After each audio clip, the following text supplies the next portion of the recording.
¿cómo estás? Nos volvemos a encontrar y hoy un día especial para hablar con alguien que hizo historia, hace historia, es historiadora, es socióloga, es feminista, muchísimo más para decir. No te olvides conectarte a los canales de Ruta Argentina ESI, conectarte al Instituto de Filosofía del Derecho del Colegio de Abogados de Morón y acá a la Ágora Inclusiva de MM. Así que suscríbete, sumá tus comentarios, porque te decía, hoy vamos a compartir un convite desde su propio hospedaje, por decirlo de alguna manera, ¿sí? Vamos a estar compartiendo un espacio, ¿sí? Para charlar sobre todos los temas que podamos. Vamos a tratar de exprimir a esta mujer, ya te estoy adelantando, feminista, luchadora, asesora, integrante del CONICET, premios muchos. El último libro, ¿sí? Fue exiliada, tema también en donde aprendió que, y ahí escribió El devenir feminista, que fue una de sus últimas publicaciones. Ya te estarás dando cuenta quién es. Tampoco necesita mucha presentación. Hoy estoy de nena, de varón, no sé. Bueno, ya saben que lo mío es medio un loco, así que vamos a dar comienzo. Y en este convite de hoy, ¿sí? Gracias Ruta Argentina, gracias Colegio Abogado Morón, gracias a MIVA, Perspectivas en Sí, que también se transmite en el canal, a Jorge Garacoche y a todos los que acompañan esta maravillosa propuesta. Y hoy, ni más ni menos que con la querida, prestigiosa y generosa, grande pero humilde, sin más prólogo dirían, ¿no? La querida y prestigiosa Dora Barrancos, doctora Dora Barrancos. Como te decía, con la prestigiosa y querida Dora Barrancos. Gracias Dora, un placer, un gusto. Estamos acá desde su hospedaje, que nos convidó, nos invitó este espacio-tiempo. Así que desde ya muchísimas gracias, es un honor, un orgullo para toda la Argentina, para mí en lo personal y para todos los canales que van a transmitir. Gracias, Max, muchísimas gracias. Te debo esta preciosa circunstancia en un día pluvial. Y bueno, también en una encrucijada particular de nuestro país, justo cuando estábamos por conmemorar con todos los boatos, con toda la pirotecnia, los 40 años Los de 40 democracia, años. ¿no? Pero ahí estamos ahora interceptados, Así que bueno, pero también hago votos para que sea solamente Pero un que no nos ciclo. limite el festejo. Primero, que no nos limite y no elimine el festejo. Y en segundo lugar, porque tenga toda la prontitud temporal que necesitamos.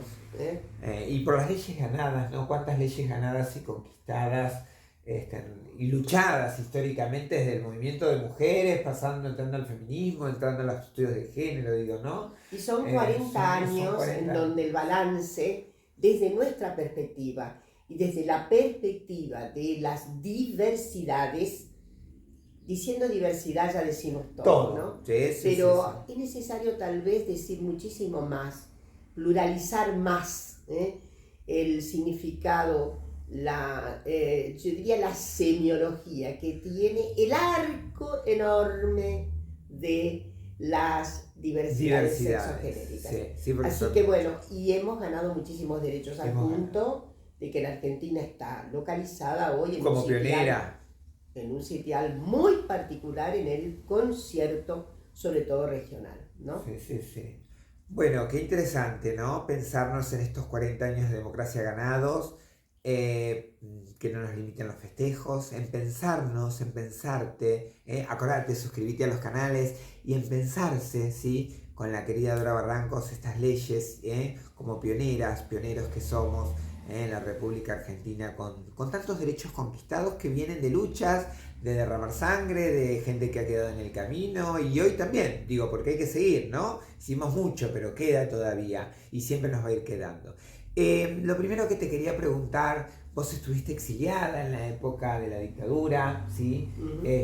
Vos sos socióloga, historiadora, bueno, todos conocemos el currículum de Dora, y fui inspirado un poco por Deleuze y Michel Foucault para estudiar historia. Me ha contado en la entrecámara, en lo cual nada, es un placer y es un honor, digo, que haya sido inspirada por ellos.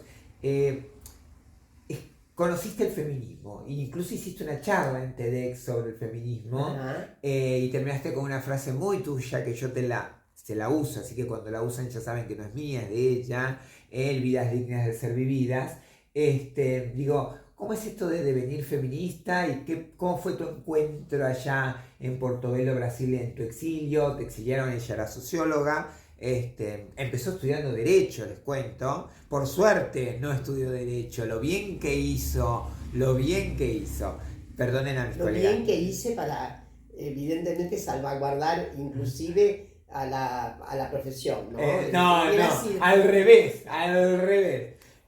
Así que bueno, qué placer. Además es tan humilde, es tan generosa, es sin palabras. Realmente. Así que bueno, suscríbete a cualquiera de los canales, dale. Y Bueno, cuéntame te esto. cuento. Sí, solamente es Belo Horizonte. Portobelo es otro punto.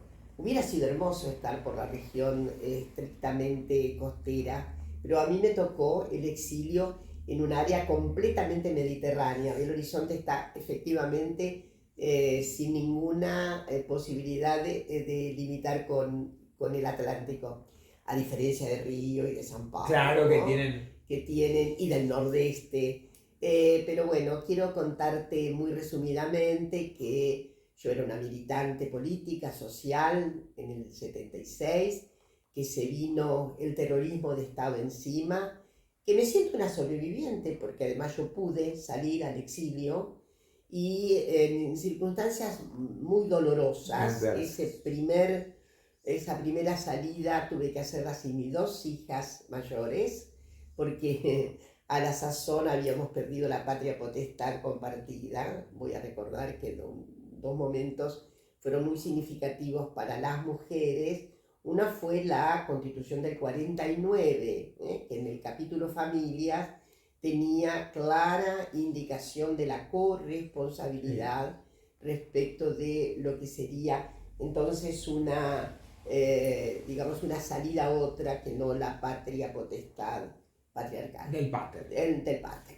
Entonces, no pude hacerlo porque no fue autorizada esa salida, fue tremendo, pero, unos meses más adelante, como el mal también se cansa, diría la gran Hannah Arendt, Hannah. pude encontrarme con mis hijitas mayores. Solo pude salir con mi hija menor, que ella era la hija de mi querido Eduardo, con quien había hecho pareja, y bueno, con quien reconstruimos vidas en Brasil. Entre la amorosa acogida de Brasil, a pesar de que Brasil estaba en declinación la dictadura, claramente, si no, no hubiéramos podido ir. Pero subsistía todavía un régimen de no completo Estado de Derecho cuando yo llegué. Sin embargo, era muy, ¿cómo decirlo?, muy de vorágine lo que estábamos viviendo, lo que yo vivía particularmente, en el sentido de los contactos, de las manifestaciones. Atención, las manifestaciones públicas estaban prohibidas, algo que a mí me sorprendía mucho, ¿no? Estar en una sociedad en donde por un lado existían todas esas yo diría, urgencias que provenían de gran parte de gente que estaba muy vinculada conmigo, el mundo, yo diría el mundo en general, el mundo de la salud pública, pero el mundo intelectual, el mundo, en fin, cultural, en el sentido de, bueno, expresión de literatura y demás, y sin embargo no había en aquel momento ningún conato de manifestación alteradora del orden, por así decir, pero ocurrió más tarde, porque yo vi el nacimiento del PT y vi el lanzamiento del PT en Belo Horizonte. Además, entre las cuestiones que ocurrían, estaba el movimiento femenino de la amnistía, con el cual yo, como era extranjera y había obviamente una cierta Corral, digamos. una cierta prudencia, ¿no? Siendo una exiliada extranjera, debían cuidar un poco cierto formato para la escena pública, digo, para que no. Pero estuve muy cerca de las compañeras y amigas que estaban en este movimiento, que fue un movimiento inicial en Brasil, antes de los otros movimientos, Sí, sí. en torno de discutir ya muy de cerca, al hueso con la dictadura. Pero bueno, ese movimiento, por otra parte, quedó un poco en un estancamiento porque hubo otro movimiento ahí, encabezado por una figura que estaba muy vinculada al área de Minas Gerais, donde yo vivía, Elena Greco, y también recuerdo ferias, y recuerdo también haber comprado artículos de compañeras que estaban en prisión en Brasil. Y al mismo tiempo empezaba una efervescencia feminista. A propósito de lo que conté tantas veces, pero voy a volver a contar. Porque el público se renueva. Porque el público se renueva, las circunstancias de audición se renuevan. Y hoy son otras. Y hoy son otras. Y aún cuando alguien lo hubiera escuchado este relato, se puede escuchar desde otro lugar. Puede decirse, entonces cuando la escuché ahora no me... pero siempre produce mucho efecto. Y es muy sencillo. Había ocurrido un asesinato feroz. En la época todavía esto no se llamaba femicidio ni feminicidio. Estábamos en el inicio yo diría, de toda la extensión de los sentidos que tenía la segunda ola feminista. Entonces, ocurre el asesinato de una mujer de alta sociedad mineira, de Ángela Diniz, figura de esas que aparece como celebrity, que es tapa de las grandes revistas, esas que no vamos a nombrar, pero en donde aparece Society, etc. Y esta muchacha, la muerte, el homicidio producido en Bucios, lugar donde... Maravilloso el lugar. Precioso, donde había sido reconocido por la presencia estelar de una gran... de Bardot. Brigitte Bardot, claro, porque había hecho famosa a Bucios, recuerdo esto. Pero Bucios se torna famosa por la muerte de Ángela Diniz. Es un lugar extraordinariamente bello. Y bueno, y ahí una circunstancia que salía en los diarios que era espantosa para mi sensibilidad. Las cosas horribles que decían los medios fotográficos en la época, ¿no?, sobre Ángela Diniz, algo así como una carnívora, como una comedora de varones, como una insaciabilidad desde el punto de vista sexual, algo espantoso. Y eso ya me había hecho yo diría un sistema muy redundante interno mío de rechazar la brutalidad semiológica con que se trataba la muerte de esa muchacha, tan bella además, tan bella. Entonces, luego deviene otra circunstancia, que es la de, ahí está caracterizada la anécdota, del inicio del juzgamiento del individuo, del homicida, y que veo en la escena de la televisión una entrevista al abogado de la defensa del homicida. Y en la entrevista queda claro que el señor defensor era una figura muy proyectada en Brasil, un penalista de aquello, ¿no? Sí. Y más que mediático, en la época no había tanto. No era, pero era reconocido en la trayectoria. Pero era muy reconocido en su trayectoria en todos los medios, sobre todo en la corporación. Claro, que es muy cómodo. Y bueno, la verdad es que fue espantoso para mí lo que vi, y intento recrear la escena. La periodista le pregunta cómo va a ser la estrategia de defensa del homicida. Y este señor incluso se soltó el cuerpo, era evidentemente, además tenía una estructura bastante vanidosa, me imagino, y dijo, muy sencilla es la defensa de fulano. Legítima defensa del honor. Honor. Que ha existido en nuestro país también. Bueno, ¿no? el honor tiene una cierta clausura, por así decir, desde el punto de vista jurídico. Hay que analizar todavía. Hay muchos trabajos sobre honor hechos por gente que quiero mucho, muy buenas académicas, acá en la Argentina hay académicos. Pero me parece que todavía hay una circunstancia a explorar el significado vertebral del honor en toda lo que es la semiótica del orden penal. Y viejo y no tan viejo. Entonces, que lo tenemos todavía medio vetusto, porque la celda se divide en dos, porque no hay lugares. Exactamente. Y hay una cuestión, bueno, las feministas conseguimos doblar absolutamente aquella circunstancia del honor con uno de los primeros cambios en el Código Penal, que fue que los delitos sexuales son delitos contra la integridad sexual, claro, no delitos contra la honorabilidad. ¿Qué cosa tiene que ver el honor con la integridad psicofísica? Con la integridad psicofísica, pero tiene que ver con el vertedero principal del patriarcado. Al patriarcado hay algo que le da una, yo diría, le da una posición de base, ¿no? Y ahí vamos a entrar, Dora, al patriarcado. Bueno, Dora, qué interesante pensarnos en esto del feminismo. Ya lo saben, no es un tema de genitales, no es un tema de hormonas, es un tema de un compromiso, si quieren ser políticos frente a esto, decir no a la opresión, no a la desigualdad, como decía ella, y devenimos feministas, como en su último libro, y mirarle la conferencia TEDx, que es impresionante, sí, cómo expone y cuenta esta historia, en cómo devino, feminista, una grande, una humilde, y en estos 40 años, tantas leyes, hemos alcanzado tantos derechos humanos. Estos temas de los que venimos hablando son derechos humanos. ¿Qué reflexión amerita pensarnos o pensarse desde esto que son los derechos y humanos, ¿no?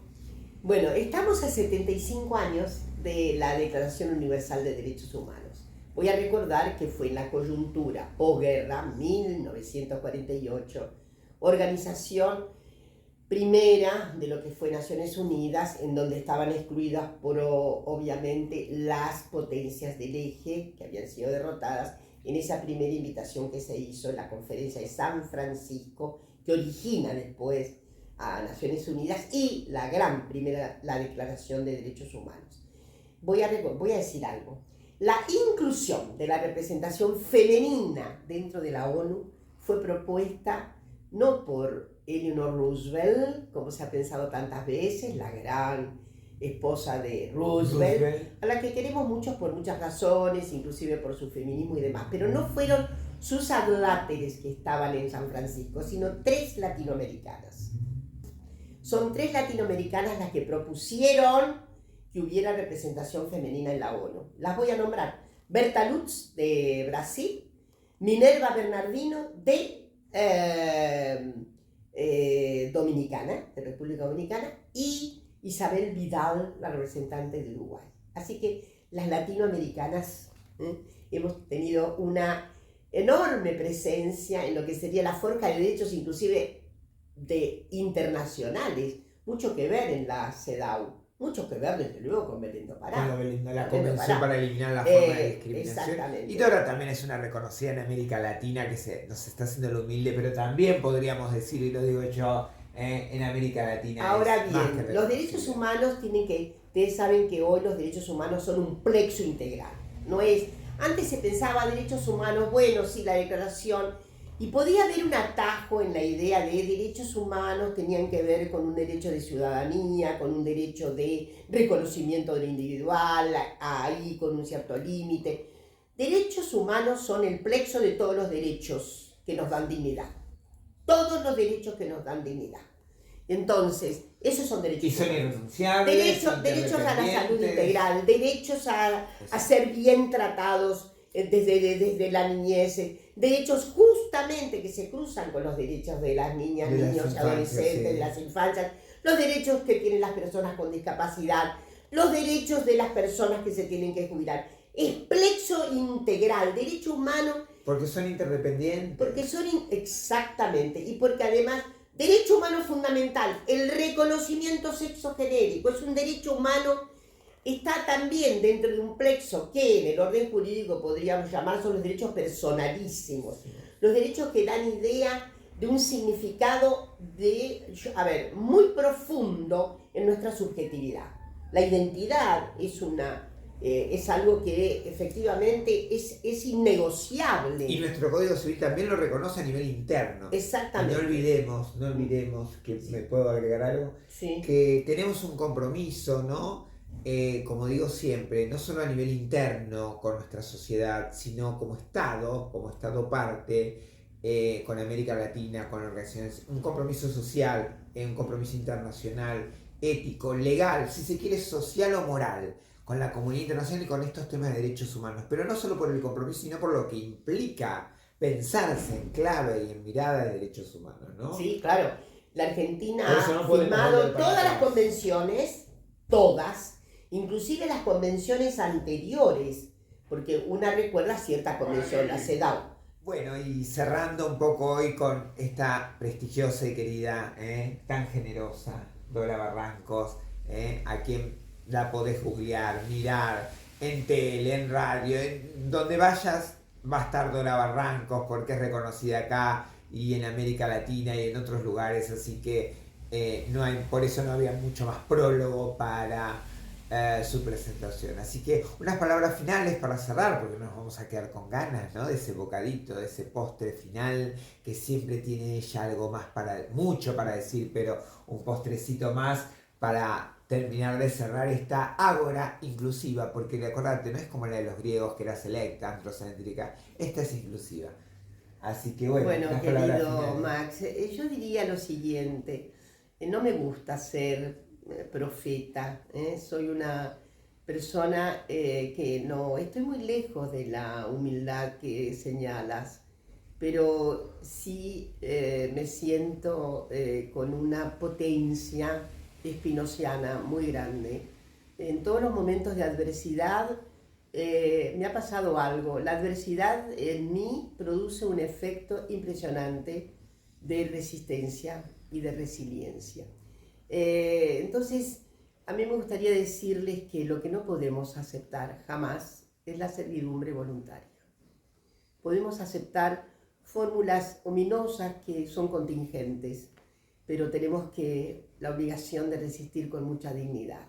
Sí, también necesitamos en este momento una profunda, nueva circunstancia de acercamiento, de escucharnos y de efectivamente diseñar las mejores resoluciones estratégicas para que podamos resistir sin abdicar de, yo diría, las manifestaciones absolutamente necesarias de dar cuenta de un Estado inclusive no violento en esa resistencia.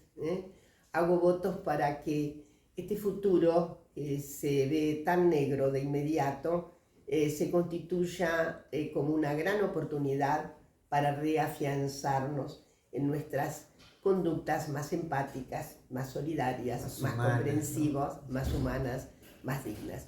No aceptar jamás la servidumbre voluntaria, darse cuenta. Dora, muchísimas gracias, ha sido un placer enorme tenerla, una maestra. Gracias a vos. Ha sido maestra mía en una de las especializaciones, así que debo reconocer que ha sido bibliografía obligatoria. Así que bueno, hemos charlado con la querida y prestigiosa doctora Dora Barrancos, que más, palabra más que autorizada, una epistemología más que autorizada.